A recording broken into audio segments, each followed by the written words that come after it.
All heroes, baby.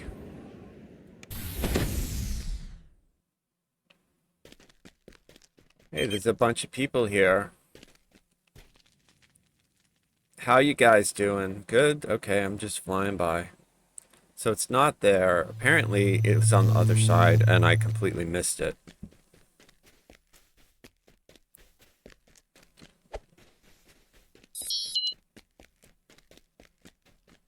Yeah, it's right here. All right, so we talked to this dude, and you only want to talk to this dude on your main the first time, right? Like, it's the first time, once you claim everything, it's going to unlock all the one-time stuff. So you want to do this on your main. Angry Dave, good to see you, man. So here we go. I just picked up, I got the 2 hirelings. I got all of the cosmetics. I'm actually wearing, I really like this cosmetic. I think they did a great job with the backpack. So this is the cloak, comes out as like this weird backpack with this thing. And then the cosmetic itself is pretty cool. It looks like a lab tech. The face for this, if I wear it, looks like that. Like, I always wear the same face piece, this cult mask that I have, but like, that's a pretty decent one. I mean, I wouldn't say I'm in love with it, but it's decent. I like it. But I really like the way that they cut the lab coat and the, you know, like the experimenter look that it has. And then I really like that. The ultimate version of the, I'm pretty sure it's the ultimate. I might be wrong with which version is which, but this is the other cosmetic that you get for purchasing the entire bundle. So almost positive this is the ultimate outfit. The cloak is super cool. The robe, I mean, it's not my style. I probably would never wear this, but it does look super cool. And for fans of like steampunk, that's a super cool hat, right? So it's not mine. These are the cosmetics that come with the new expansion, the Ravenloft expansion.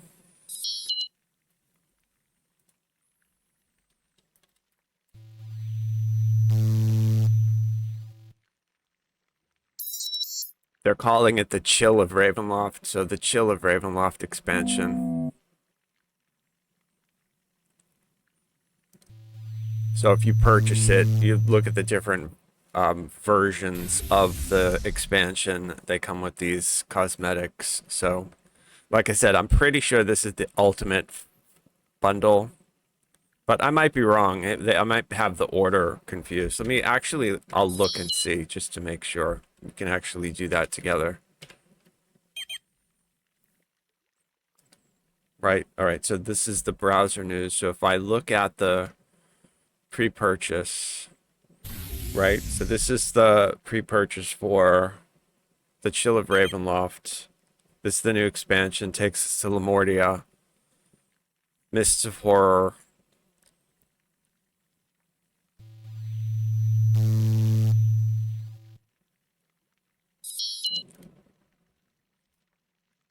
Ultimate Fan. Yeah, so hopefully it shows us the hopefully I don't dox myself here. All right, yeah. So everyone gets the first content here and the damp here. So that's what you get for buying the standard. If you buy the next version up, you get this Mistwalker movement style. I'm not exactly sure. Yeah, I'll talk about that in a second, Dave. The server. It looks like the Mad Experimenter cosmetic. It's what I said, in the brain in the jar. That's for buying the regular version, and then if you upgrade to the collector, the ultimate edition, that gets you the Grimshaw, that gets you the statue of the Lion Mount, and then that also gets you these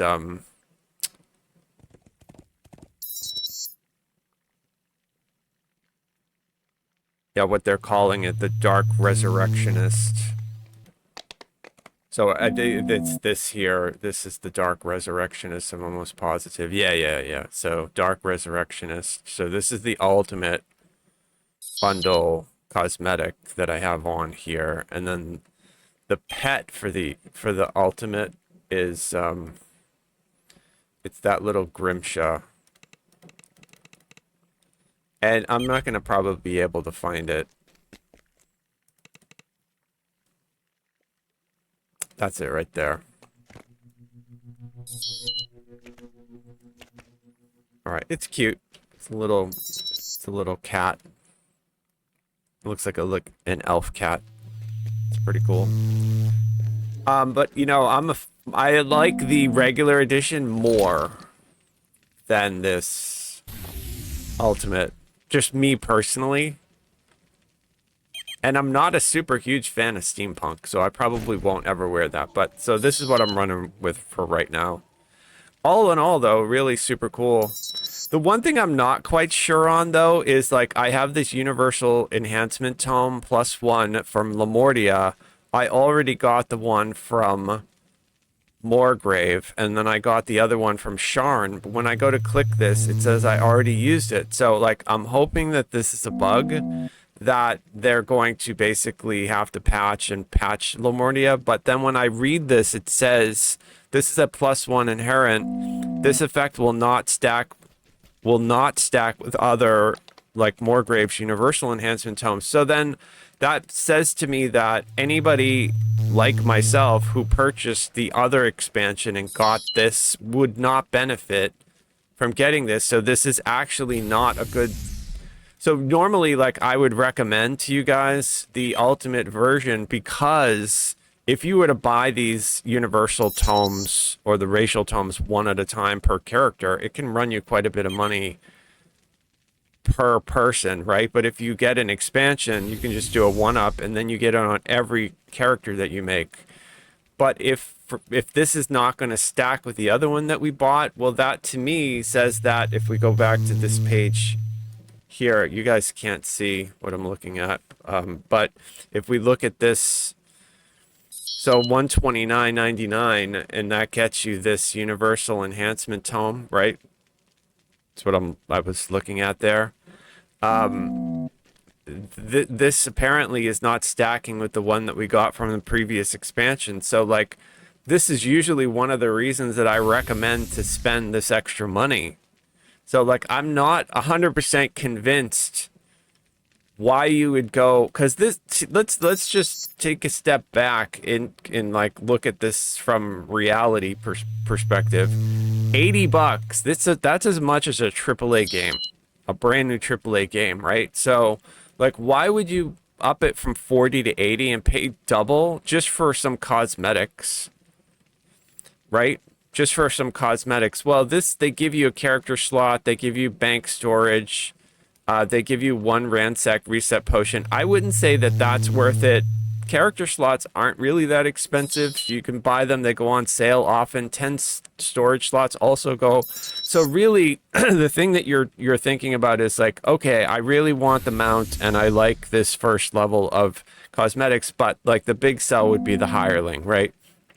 So 40 extra bucks, you get that hireling. I think it's worth it to get the hirelings level 8. So the only way you can get the level 34 hireling is if you up it and spend yet another $50. So now we're at $130.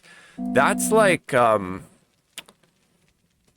I mean, that's like crazy EA, Ubisoft. Like, that's like wild money. Like, you're way over a AAA game now at $130 US. It's going to be even more if you're in Canada or maybe in Europe somewhere. So, like, yes, the hirelings are worth it, but normally I would say with the hireling and the tome, absolutely worth it, because you also get the teleport trinket. So these three things justify the extra $50 because you can use them on every character. You can use the hireling on every character, you can use your thing on every character, and you can use your trinket on every character. Now that we take this out of the equation, this +1 tome, if they're not going to patch it and make it stack with the others, then now we're just talking about a trinket and a hireling. Is that worth an extra $50? I mean, some people, maybe $50 isn't a lot to them, but if $50 is a lot to you, because you got to think about it this way. if you were to take $130, bro, you can buy 3 or 4 or 5 games on Steam. Like, you're talking about a lot of money for what? For a teleport, at like a convenience, a hireling, which is also another convenience, right? So really, it's this thing right here. That's where all the money extra is, like, absolutely. If you love DDO and you play DDO, absolutely worth the $50 because you're gonna get that tome on every single character that you have across every single server that you have. 100% worth it. If they don't make it so that stacks with the others, then I don't know if I could recommend to other people to spend the extra $50. I think you could be okay. Now, if you don't, if you happen to be positioned really well and the extra 50 doesn't matter to you, or if you're the type of person who is a completionist and loves to collect things, then you're obviously going to want the trinket. You're obviously going to want the hireling because it's going to go along with all the other stuff that you have. But if you were just coming back to the game and you were looking at like purchasing something, and you had the other expansion that unlocked this tome already, then I would say, hey, you could probably get away with just doing the $80 version. And then if you didn't care about the hireling, because that's really the reason to get the $80 version, then you could probably slide in with the $40 and be fine. Like, I really hope that they've changed their tack on this one here and like decide to make it stack with the others. Sorry about that. I'm like clicking on this so you guys can see it. I'm clicking on it. It's not working, right? You can see that. So like, until they get it fixed. But once they do get it fixed, then absolutely, if you like DDO and you're invested in the game, then it's absolutely worth ponying up the extra $50 to get a copy on every single character that you make. So that's really nice. Yeah, £103 in the UK for the ultimate. I mean, bro, that's a ton of money, especially when you factor it against other games. Like, you guys can hear one of the other games that I have running in the background right now. I thought that I would introduce you guys to my wife. My wife's name is Dee Dee, and she exists in a video game. I don't know if you guys know I don't even know how much I got this video game for, but let's see if I can jump over there. Yeah, can you guys see that? I don't know if you guys have ever played 60 Parsecs, but there's my wife, Dee Dee. We get to actually like play with her. I don't know if you guys have ever played this game before, but I got this game on Steam. I think I got this game for like $10. I'm also going to do the volume. But again, the point I'm showing you guys this game, not only to introduce you guys to Dee Dee, but I think I literally paid $10 for this game. So if you're going to pay $130 for an expansion in a game you already own, like, I mean, there's got to be value there, right?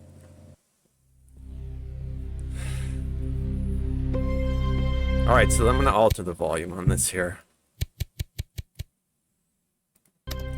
So if you guys haven't ever done like 60 seconds or a game like this, basically every day you have to make decisions. And this is what I was thinking, like, I'm going to just flip back and forth between. So Dee Dee, there's Dee Dee Dawkins, my video game wife. She's got her coffee. She's ready to go. The whole point of that is see how long you can survive. But so it's cool. We actually in DDO, we found the vendor and got our cosmetic. So you can see that I'm wearing, that is like the regular $80, the $80 expansion cosmetic that I'm wearing. I think it's super cool. I think they did a great job with that. I love the fact that it's not a cloak, that it's actually like a backpack. I think that's really, really cool. I hope they do a lot more of that. I've never been a super fan of the cloak, like cloaks in general. So like I'm kind of excited about them maybe potentially, opening up like a new design for us to give us different things. They also could do like we have wings as cosmetics so that I can turn on my butterfly wings, right? But they also could make them like cosmetics that you equip. I mean, if they can do a backpack like that, well, they could pretty much do just about anything, right? Yeah, like, I don't know if you guys So I used to play like way back in the day when I was a kid. I used to play Ultima Online, and like for some reason in Ultima Online, cloaks were like looked down upon. Like it was like you could always tell a new player. It was a very cutthroat PvP environment for Ultima Online, but the way that you would like the way people targeted like newbies to attack a lot of times in Felucia, which was like the open PvP world, was by if like you saw a dude running by who's wearing a cloak, you'd know that they were new to the game, so they probably wouldn't be able to like defend against your attacks. So like a lot of people, once they got used to the lingo of the game and got into the vibe, they stopped wearing it. Anyway, that's old school. Doesn't really matter now, but I think Ultima Online is still around now, but it's such a different game than we have now. It's probably the closest thing is EVE Online. Right.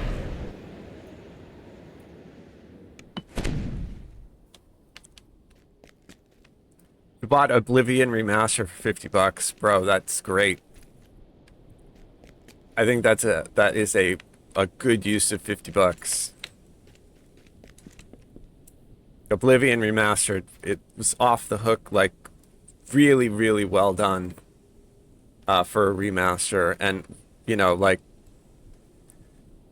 probably helped set the stage for upcoming other remasters, since that was so well received and did so well and was so it's just it revitalized. And here's the other thing too, like revitalizing those old games will return us probably to the golden age of gaming, because what it will do is it will introduce a lot of people who haven't played those games to those games, and those games are some of the best storytelling and the cinema. That the way that they made games 10 to 15 years ago is different than they make games now.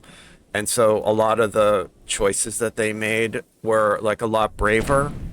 And that's the one with Patrick Stewart, right? Like he's voicing it. It's just like a super great game. It's like Dragon Age Origins, bro. Like they need to remaster that. Like if you look at Veilguard versus Origins, Origins is like unbelievable. How great. I absolutely love that game. I haven't even played Veilguard. I'm not even interested in playing Veilguard. Oh, I gotta talk about what we did with the build before I start this, so you guys can see.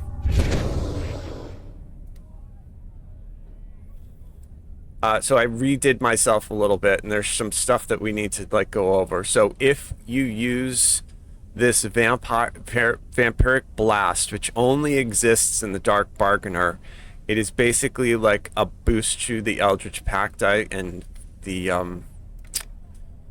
let's go to general combat. If we look at our, or is it in spell casting? Yeah, if we look at our die, there's 5 and 12.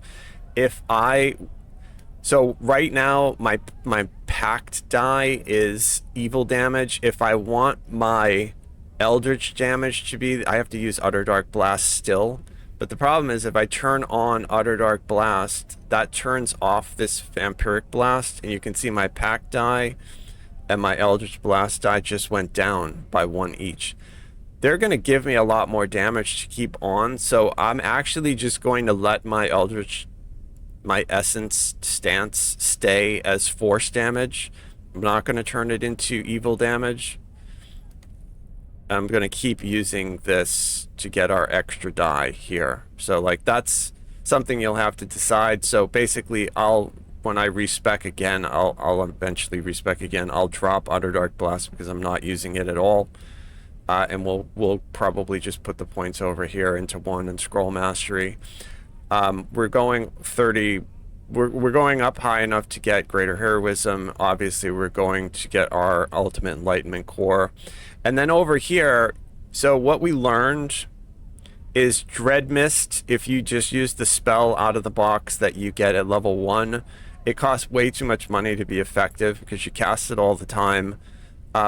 we meta magic it. Like, so we want this racial version of it because it only costs 4 spell points, and we can meta magic it. And then everything is usually like keyed off of, you know, mobs being in this. You can see it's a tiny little area. I kind of hope that they double the size of that. But for now, I'm just stacking Evarts and that Dread Mist. The level 15 special ability for Warlock on the Dark Bargainer is this sort of call on the mist. It's basically like an AoE, like Finger of Death. They have to be affected by this mist in order for them to get hit by it, right? And you can see, like, I have to actually target something in there. I don't like it. I think it's way too... Like, there's other spells that do what that does better that you don't have to prep them for. So unless that DC was made like a lot higher and given a lot more ability to hit, in other words, like Hurl Through Hell is way better, way better than that Call in the Mists. So I think what they should do is get rid of the dependency it has on this mist to work. I think you should just be able to like target something and cast it, just like you do with Hurl Through Hell. Because right now I never use it. It's just too hard. The one thing that does hit really well though, and I think it's because I'm spec'd for enchantment, is this Fearsome Countenance.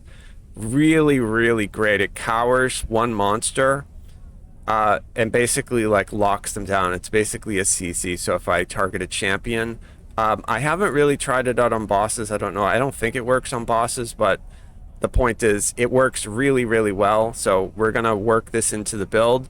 I've also tried this Prey on Fear. It's like a spell-like ability touch that does evil damage.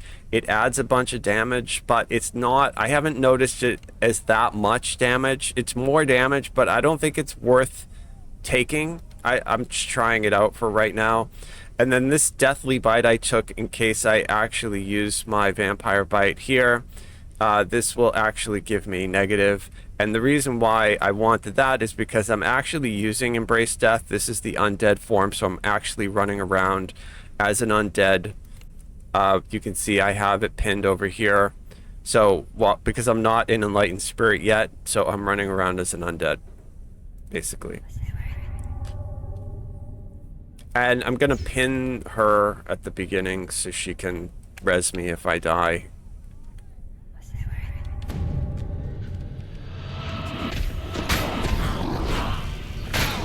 But we'll do... See, this is the death effect. You can see I didn't even kill anything using it. Like, Hurl Through Hell is just way better.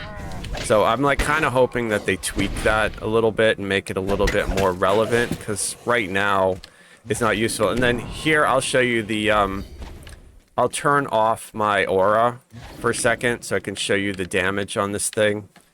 So if we look at this here, that Prey on Fear... You see, it's like, it's not really that, I mean, it's not that impressive at all. Let's see how much it changes if I meta magic it. Yeah, I mean, it did even less damage, maximize, empowered, and quicken. We'll do it again. Yeah, I mean, I'm not noticing a difference in damage at all. That web effect that's on him, that was the bargain that we made.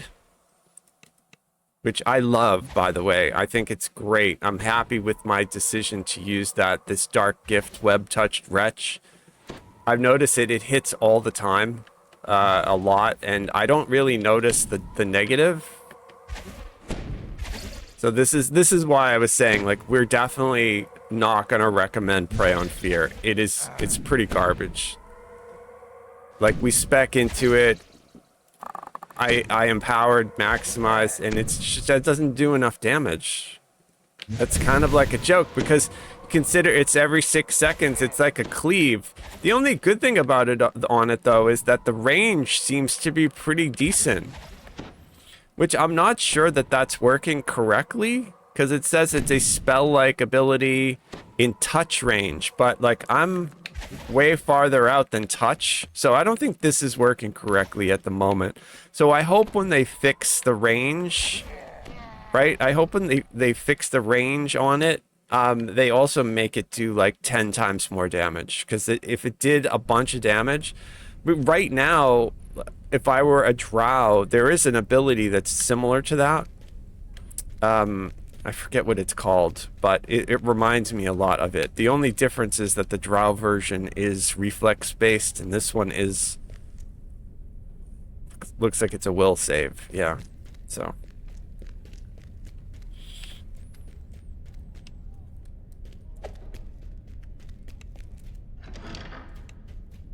Anyway, this is R4, right? So, like, keep that in mind too as you look at the damage numbers.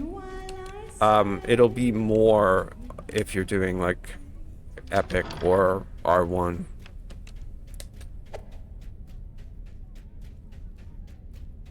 But as an undead, if I need to heal myself with a negative energy burst, I can. Although it's really not that good a heal. Like, obvious. I mean, you saw I did 95 points for negative energy burst. Here's a heal scroll.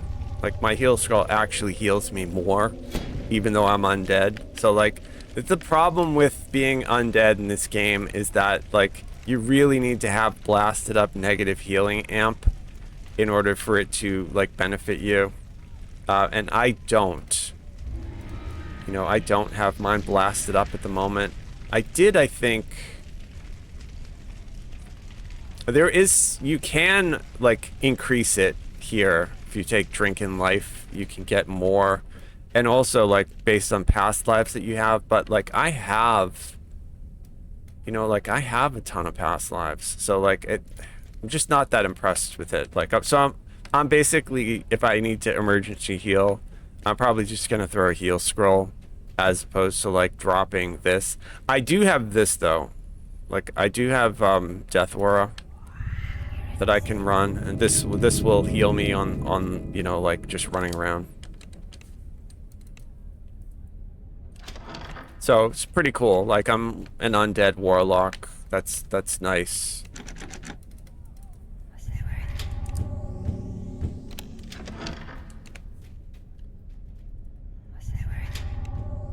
I should have pulled out the rogue, but just feeling lazy about the hirelings.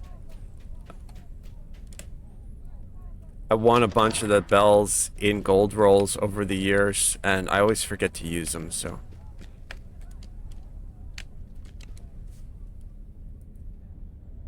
Can I fix this? No. Can I buff myself to fix it somehow? Can I try? Oh, I did it! I rolled a 10 and we did it. Okay, great. Yeah, I don't study repair, but, like, you know, I'm near being triple completionist. My skill points are actually pretty decent.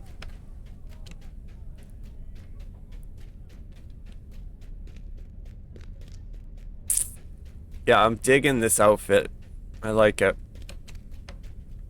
Oh, and this is the ultimate pet right there.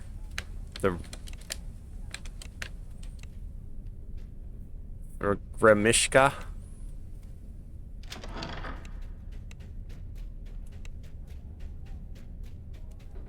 You can't go back to the Talenta plains. Don't say that we must part. You've cast a charm spell on my heart.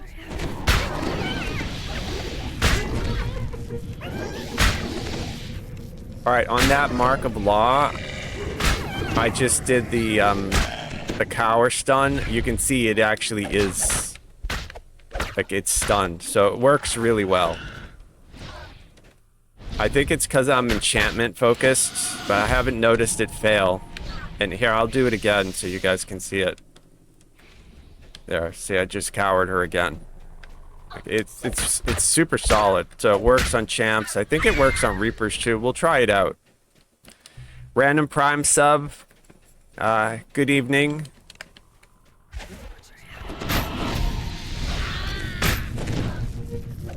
Hope you guys are all having a good night.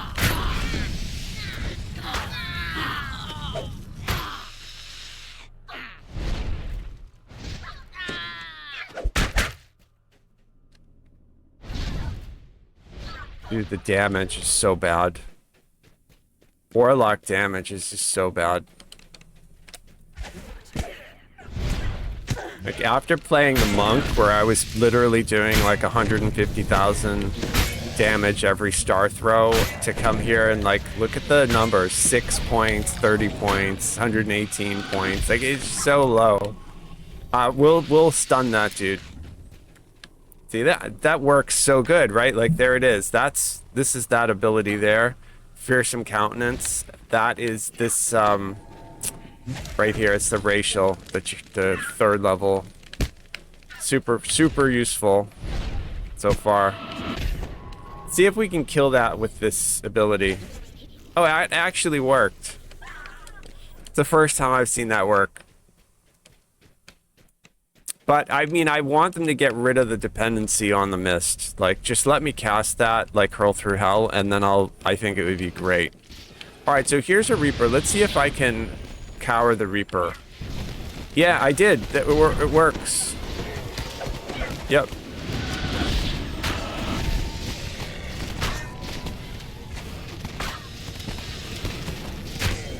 We'll do it again, just to make sure that I wasn't hallucinating. So there's the cower on the Reaper again. It didn't work for that long, so maybe they can make a save, or maybe it just didn't work. Maybe he was busy doing something else. I'll try it again. That actually worked. Yeah, he's cowered. Okay. So that's good. So it does work on Reapers. So that's like totally worth using then. You can't maximize it or meta magic it, but it's basically... Yeah, it's got a 10 plus your highest, plus stun, plus enchantment. Well, we're enchantment DC, so... It would be nice if instead of 10, that was a 15. But it's a racial. I don't know. 10 is low, though, man. 10 is low.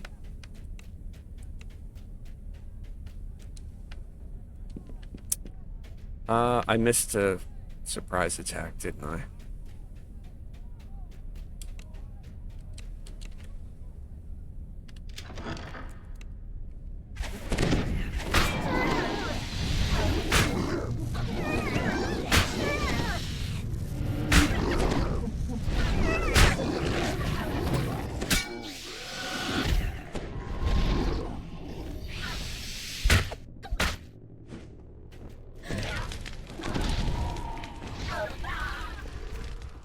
I mean, I play Warlocks all the time, so I'm not going to have a problem doing this iconic, the 3 iconics, but I think they need to give us more damage.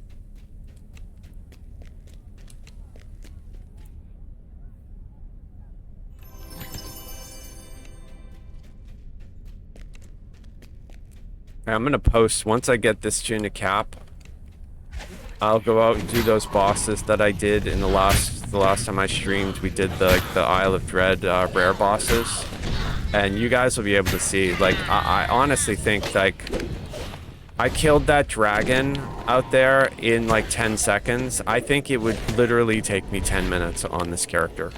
So we're gonna see exactly how long it takes, but think about that, like, DPS wise, right? Like, it's just ridiculously slow how bad the DPS is on a Warlock. So I just hit him with the stun. I'm not sure if he got stunned or if he did his like gargoyle, like trying to regen thing. I'll assume it had nothing to do with me. I'm gonna try it again and see. So there's the cower. All right, so he got stuck with the web at the same exact time I did the cower, so I can't tell again if I don't think he got cowered by it though. So I don't think it's working on red name or mini bosses, but we'll see. I'll try it again. All right, said he's immune. Okay, so yeah, bosses are immune to it. It's unfortunate. This is working on bosses right now though. The Dark Gift is working on bosses, so. And web touch so far has like been phenomenal. I think it's great. Now they could change it and make the debuff aspect of it a lot more annoying, but so far I haven't really noticed it at all. I think it's pretty cool. All in all, like it's definitely like the Dark Bargainer iconic is pretty cool. It's sort of unfortunate that you can only play it as an iconic. Like I kind of was hoping that they would add, like what I was hoping that they do is update the Undead Pact that they had already to be more like this pact and play a little bit more like this does, because right now, like this plays really well for an undead. But the existing Warlock undeads, the whatever they call it, it just doesn't really play. Like I would never recommend to anybody to play that. Now there could be somebody out there who's playing it and they could disagree with me, but I don't think I would ever play it. We love that web thing though, bro. That's awesome.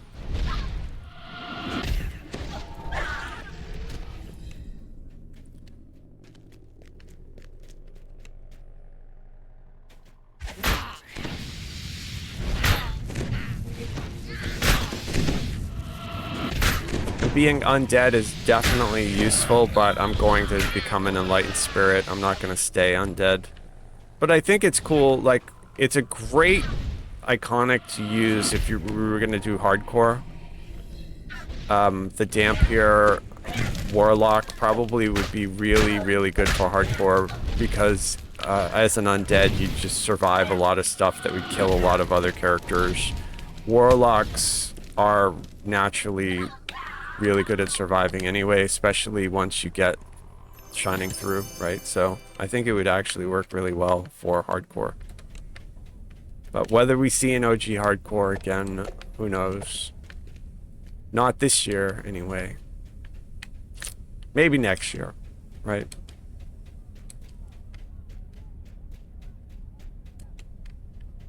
You saw Nosferatu. Yeah, I've heard a lot of good things about that movie. I have not seen it yet, but I'm a fan of the original. Like, we studied the original when I was in film school.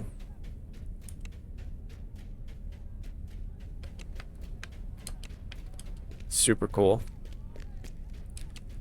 We studied Nosferatu, we studied the Cabinet of Dr. Caligari, we studied a lot of, like, old... Like there was a Russian filmmaker named Kuleshov. We studied him. Like, there's a lot of old films that we studied, but Nosferatu was one.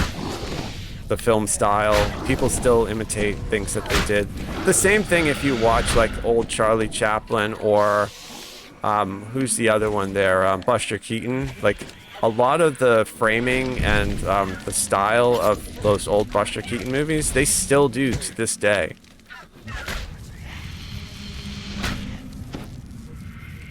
He's like the OG, you know, he's like the film GOAT, Buster Keaton. Some of his stuff is amazing. Especially if you consider the fact that he did all his own stunts. Like, it's just wild. Let's turn on this.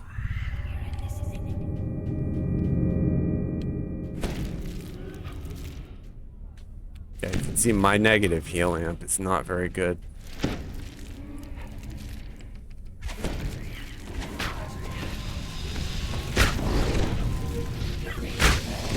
Gonna mez that guy.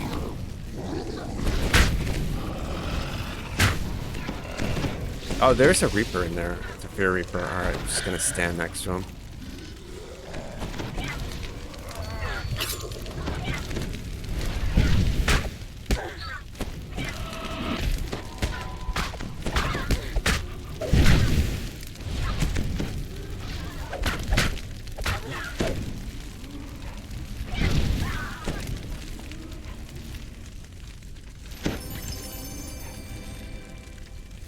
It's just so slow. My damage is so bad.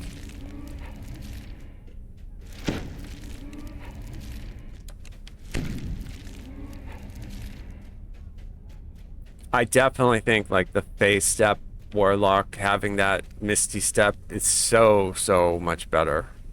It's so great. And then the other one, the other really good one is the Hurl Through Hell. Like Hurl Through Hell is an S tier.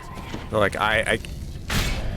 you know, why would you not use it, right? Like it's just so good. See if I can stun this boss. No, she cannot be stunned. We tried. Let's see what the range is on that ability. Yeah, I mean, that's not touch range, bro. That's like a ranged attack.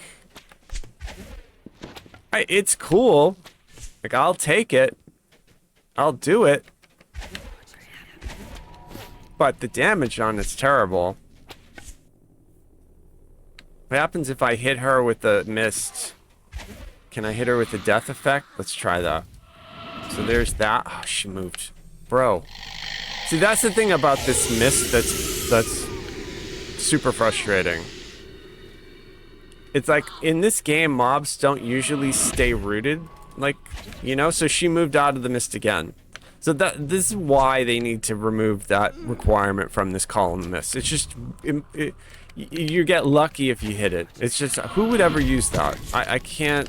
I won't use it. Maybe somebody out there will love it. I don't know. It makes me wonder, did they actually play test it, or did they just write it down on paper and say, yeah, that's what we're gonna do, and then just do it, and nobody ever actually played it? Because it doesn't play well. Having a little 3x3 square that you need to hitbox, it's just ridiculous in a video game. That if this were a turn-based game, yeah, alright, that would work. But keeping her in that little 3x3 square, she's in it now. She's in it now. Let's try. Ah, she left it. Bro. I think, though, that the troll ran into it, and I did the death effect, and we hit the troll. So we got lucky. But we're gonna do our AoE damage on that. Yeah, there we go. Okay. He actually, that troll just got killed by our Evarts. Evarts is just so good. She's getting webbed by my my web effects quite often. That's super cool. We're gonna try again. I'll wait for her to move. There, and then there. Oh, she's immune. She's immune.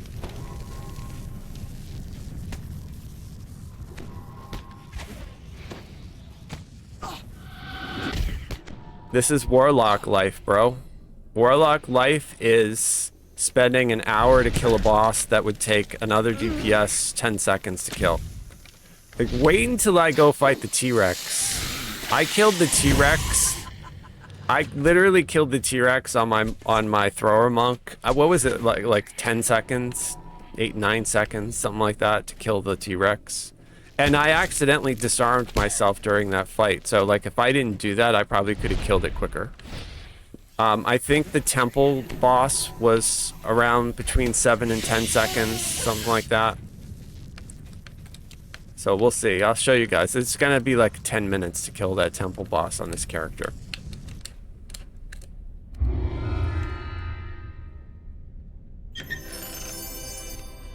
But the Warlock is definitely worth doing if you're TRing, though. If you're like going toward triple completionist, or if you want to make your character more powerful, because a lot of the Warlock past lives are pretty good.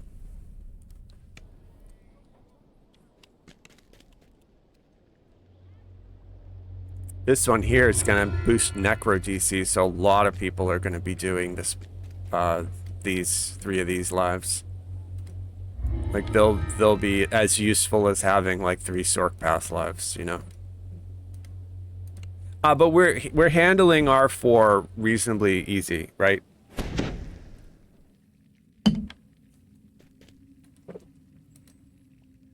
Not sure why I'm like super lagged out.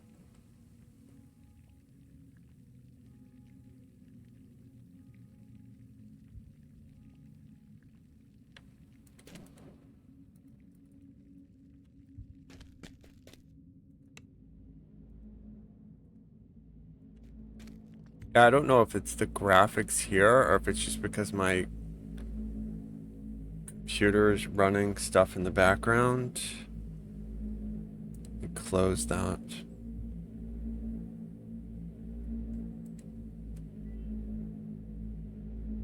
Mr. Wundt, I assume this is about your request to join the Platinum Concord, which was turned down due to your lack of subtlety, shall we say? I don't want to do the flying. Yes, well, I prefer Freesage, good to see you. I admit And that good subtlety night, has going to allowed bed. the Aurum to do as they please with the Five Nations for many years. But what I have to offer your organization Oh, cannot yeah, be yeah. All right, bought. Random Prime, thanks for reminding me. So, I think cannot Angry be Dave bought. asked earlier, Unless too, what's going to bloodhounds happen sniffing with at your Cormair heels. transfers, etc., You're etc. So, exposed, Mr. Wundt. I talked about Not it for last long, time. I'll my talk friend. about it a little now. Allow me to demonstrate.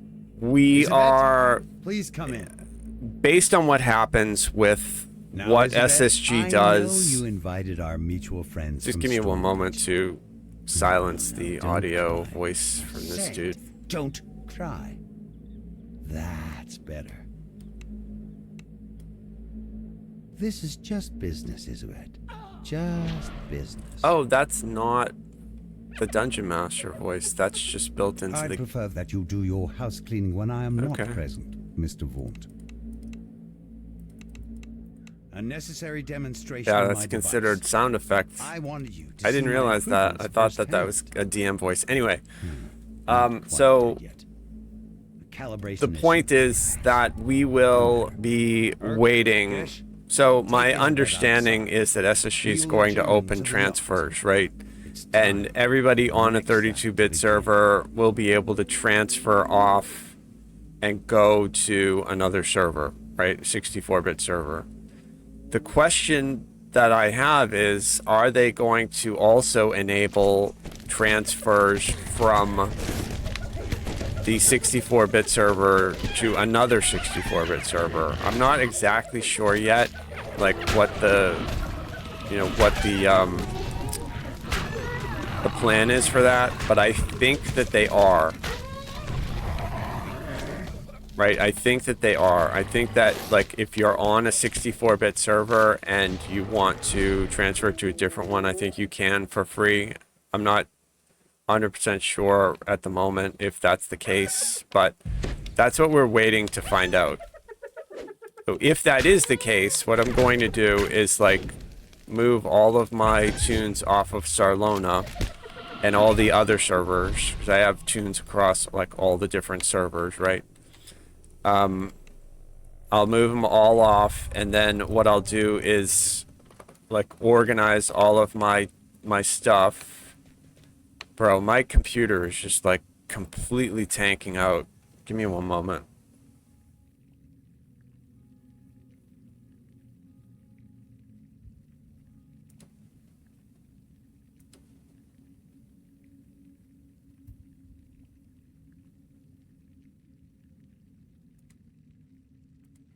You know what it is this particular quest is just garbage, bro. I'm just gonna leave it.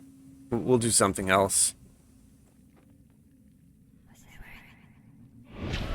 This quest is always laggy. Yeah, oh, big surprise. Like, I left that quest and now I can play normally.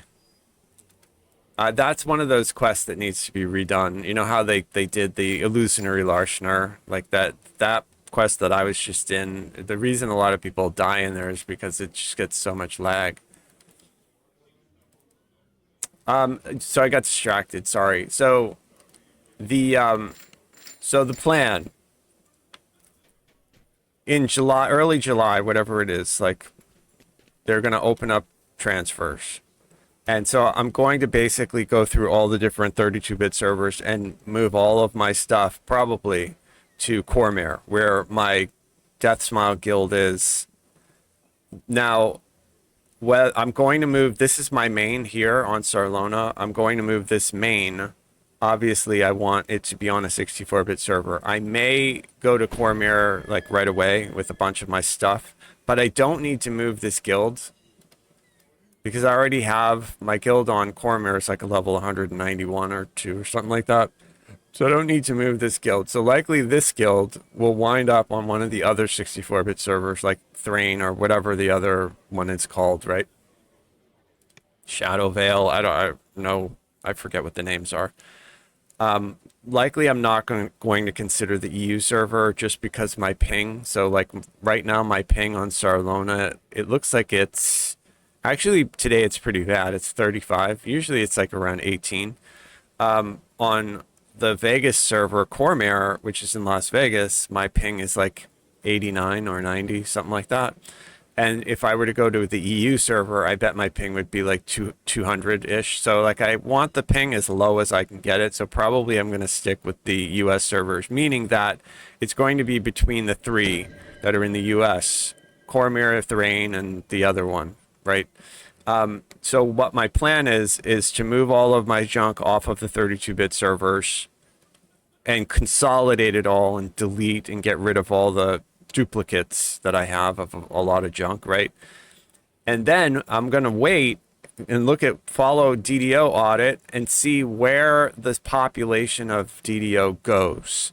Because it could be, once servers are open, that everyone decides to go to either Cormair, Thrain, or the other one. And what we saw in Lotro, when they opened 4 64-bit servers, was that 95% of the population of Lotro went to one of the 64-bit servers. It just so happened that that was the server that I picked in Lotro to move to. But it made it initially a pain because so many people tried to transfer there. They actually had to turn transfers off to it for a little while and give people, try to encourage people to go to the other ones. And there was just a lot of lag on that server initially. So like if, for example, I see a lot of people talking about either Thrain or Cormair, if a lot of people went to one or the other of those, right, if they flood Thrain, for example, 95% of our population goes there, and that's where everyone's playing. Well, then I would take my solidified account that I moved all the 32-bit stuff onto Cormair, and then I would move my main to whatever the server is, whether it's Thrain or the other one. And then eventually, as long as they have server transfers from the 64 to another 64 open, which I think they are, then I would probably consider, after talking with the guild on Cormair, to move to whatever the biggest server is, so we're on the biggest server. And the reason to do that is because DDO, this is what we see every hardcore season for the OG hardcore. DDO is really like a lot better as a game when you're on a very busy server versus a not busy server. So like right now, go to Argo, go to Cormair, log in and make a character and play, and then log off, make a character on Wayfinder and go play there. You'll see exactly what I'm talking about. Like you'll have a way better experience playing on one of the bigger servers as opposed to a smaller server. Sarlona is like one of the bigger servers, but we're not that big. So you can see it's prime time Friday night, bro, and we've got 4 LFMs. Prime time Friday night. So where is everybody? Well, they're not here on Sarlona. I mean, there are people on Sarlona. We can see some people hanging around, right? But the overall population on the server is not very big. So like the point is to give you guys the best experience I can for Death Smile as a guild. I want to be on the server where the most people are playing. And if it becomes clear that one of the new 64-bit servers, and I don't personally care which one it is, but if one of them just pops off and becomes like the server where everyone is, I'm going to try to move the guild and everything I have and all my characters to that. It's just initially probably what I'm going to do is organize everything on Cormair and then use Cormair as like the, hopefully, like Cormair may pop off. That may be the busiest server. If it looks like the Cormair, Thrain, and the other one are sort of neck and neck and they're all equal, I'm not going to worry about it. I'll just stay put.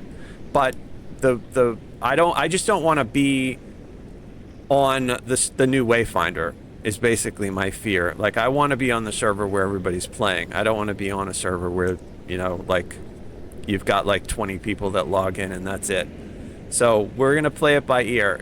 This will obviously change because it's based on some information. One of them being whether or not we're gonna have 64 to 64-bit transfers. That we don't know. Like, I think that they are, but I mean, I don't want to say that I know because I don't know. They may not. That might be something that they do later. I'm hoping that they do it immediately and allow us to just move wherever we want to go during the summer when we're doing this consolidation so people can really get where they want to be. But I mean, you never know. They do a lot of things in this game that I can't understand, predict, or, you know, like a lot of the stuff that they do is confusing to me. So I hope that they just allow us to just sort out our accounts and go wherever we want to go. So that'll be the plan. As long as transfers are free. If transfers are not free, then I'm going to amend this plan. And basically what I'll do is I will wait to move. I won't move anything. I'm going to wait because we're going to have the entire summer to do this. It's going to start after the 4th here in the United States, right? What is it, the 9th, I think? July 9th. And then it's going to go all the way to the end of August. So probably what I'll do, if for some reason transfers are not open for free from 64 to 64, probably what I'll do is I'll wait. I won't move anything at all. I'll probably wait until like the beginning of August and see, based on DDO audit, once DDO audit gets updated, see what the populations of the servers look like. And then I'll probably just decide, you know, mid-August to just start moving everything to whatever the biggest server, you know, whatever the biggest server is. Basically. So that'll be like the plan. I'm just going to take it really slow. Because again, the whole idea is I want to be on whatever the biggest server is going forward into like the future of DDO. I don't want to be stuck on a Wayfinder server. So I'm not saying that that's going to happen to any of the 64-bit servers, because for all we know, they could all wind up even. And, you know, we could have equal populations on all 4 of them, and that'll be great. There is a caveat to what I just said, though, because one of the servers is not like the others in the sense that it's in Europe. And I think what that's going... I actually, if I were in charge, I would not have done a Europe server. And I'll tell you why. It has nothing to do with... I obviously want our European buddies to have like the best gameplay experience possible. The problem with having a server that is separate for Europe is that it's going to fracture like already existing 10 to 20-year-old guilds, raiders, like people who play together and have played together, because all the servers have been in the United States. So unless everyone moves to the EU server, it's basically going to, like, a lot of EU people are probably going to stay on the American servers anyway, because they're not going to want to leave their guild and their raid buddies and their friends. And when that does happen, people who leave, it's going to basically be like the problem that people complained about with hardcore, whereas like what happened to all my friends, they never log into this server anymore because they're over logging onto hardcore. Well, now it's going to be, you know, well, we had a raid group, but we lost 3 people because they're from, you know, they're from Europe and now they're playing on the EU server. So now we need to replace those 3 people on our raid team. And that may not be that difficult going forward in the long term, but in the short term, it's definitely going to affect like guilds, you know, in a way that might not be super positive. So I wouldn't have done it. I probably would have just opened up 1 or 2 more servers in Las Vegas and called it a day. And that's not to say that, you know, I don't want the EU people to have a great ping. I do. It's just unfortunately our population, like we don't have PoE numbers. Like we don't have 500,000 players logging in and playing this game. Like our population is pretty small. So we have to think about that. you know, when we make these decisions, right? So like it's part of the reason why it's like I'm thinking about moving Death Smile off of Cormyr if Cormyr for some reason turns out to be like the smallest of the servers, the smallest of the American servers, because I want the going forward, since our population in the game is so small anyway, I just want to make sure that I give people who play with me like the best possible experience they can have playing DDO, and that's really is only going to happen on a super busy server. So like we want to basically be wherever the people are. It probably sound like a very long-winded answer for a very simple question, but it's a lot of it has to do with the fact that we just don't know a lot right now. Like there's a lot of unknowns about what's going to actually happen during the transfers, and I'm hoping that they just basically adopt a super cool attitude. But they have done a couple things recently that make me wonder if the super cool attitude is going to stay, or if it may actually be changed to try to snag money. And a couple of those decisions that I'm talking about, if you guys are wondering what I'm talking about, is like, well, they recently made it so like for 18 years you used to be able to log into this game, open the guild tab, and make a guild.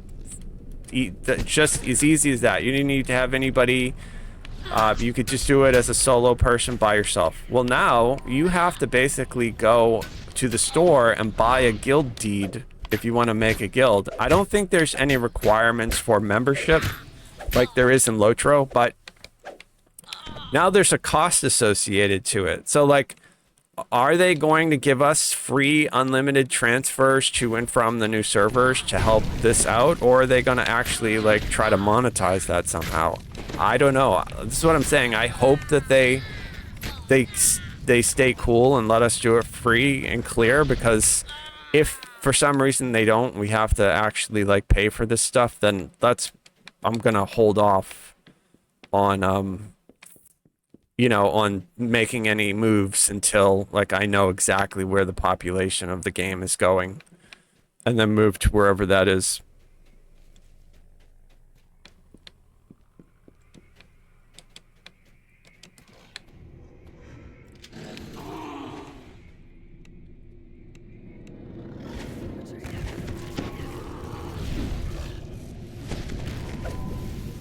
Ah, that dude just hit me with negative energy. You healed me, bro. Thank you.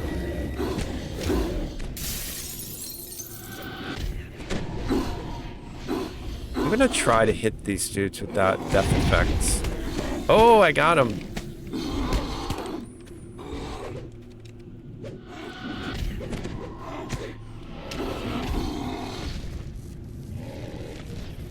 I think I should do this too. I mean, this is R4. Can I finger this dude? Yes.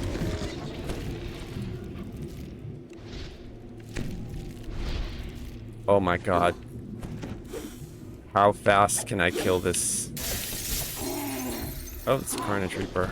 Let's get our stun on the Carnage Reaper before he kills us. Oh, nope, that didn't work. Oh god, I'm gonna die.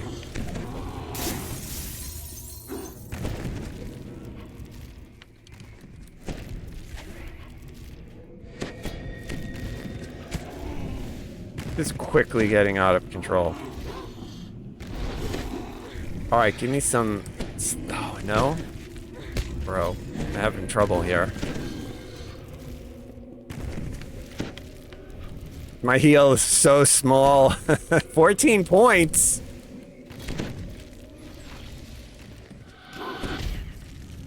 Oh, there's a Fear Reaper! Fear Reaper's what'll kill me.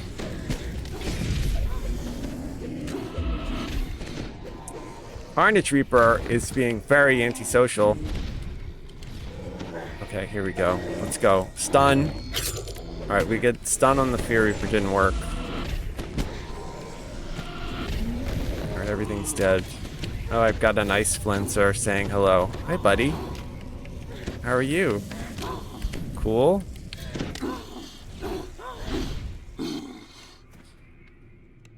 Dude, I'm running out of mana.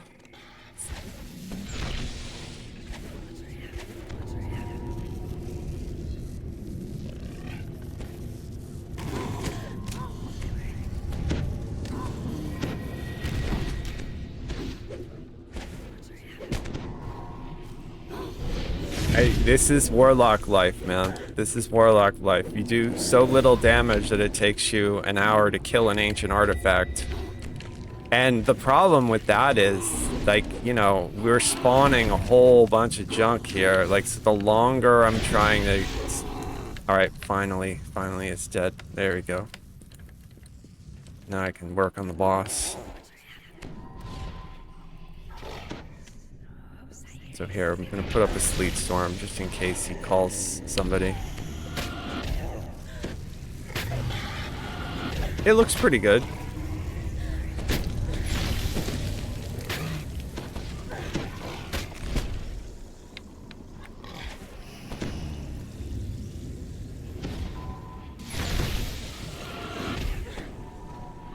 I have no mana.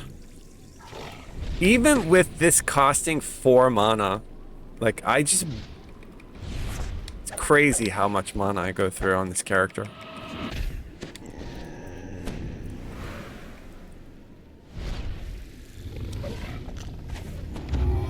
There we go. All that for 20,000 experience. Hacks. Rip off.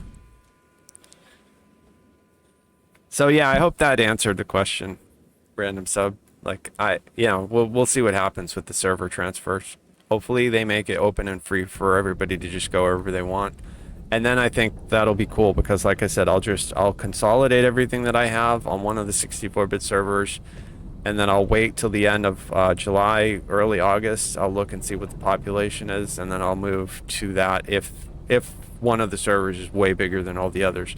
If not, I'm not going to worry about it. The other thing I think that's important to keep in mind is that, you know, they may change, like, depending on what happens. So, like, let's say all of a sudden the first week, everyone in the game tries to go to Thrain, right? Like, as an example.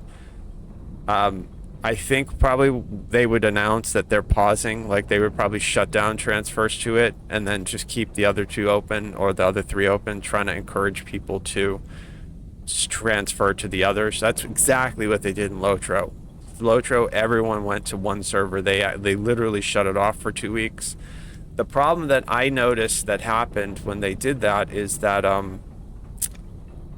I had put in the transfer from my main with my guild, and then like they actually turned the server transfers off. So like I got stuck in limbo for like 2 weeks. I couldn't play on my main.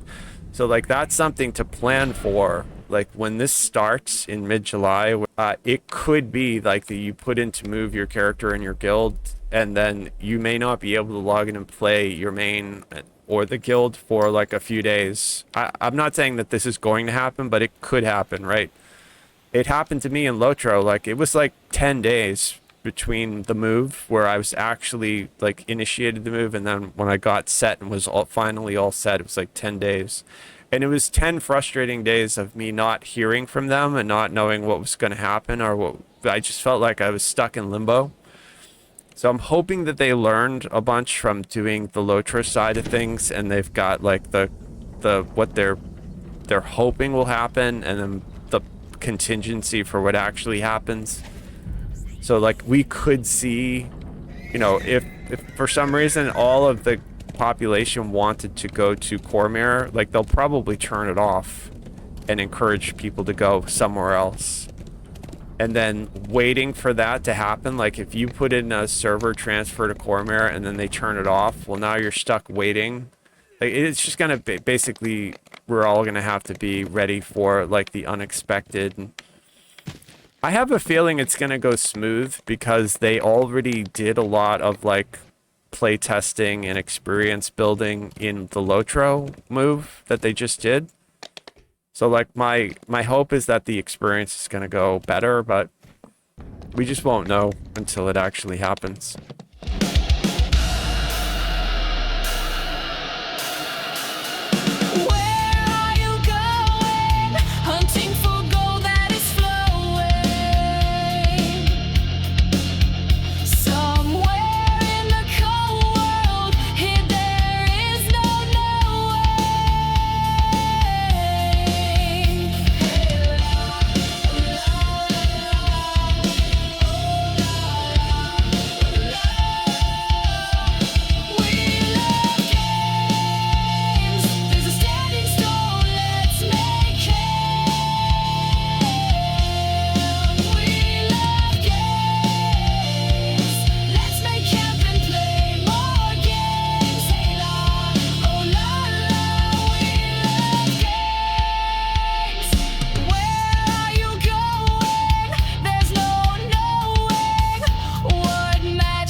creatures hide in the dark, so run.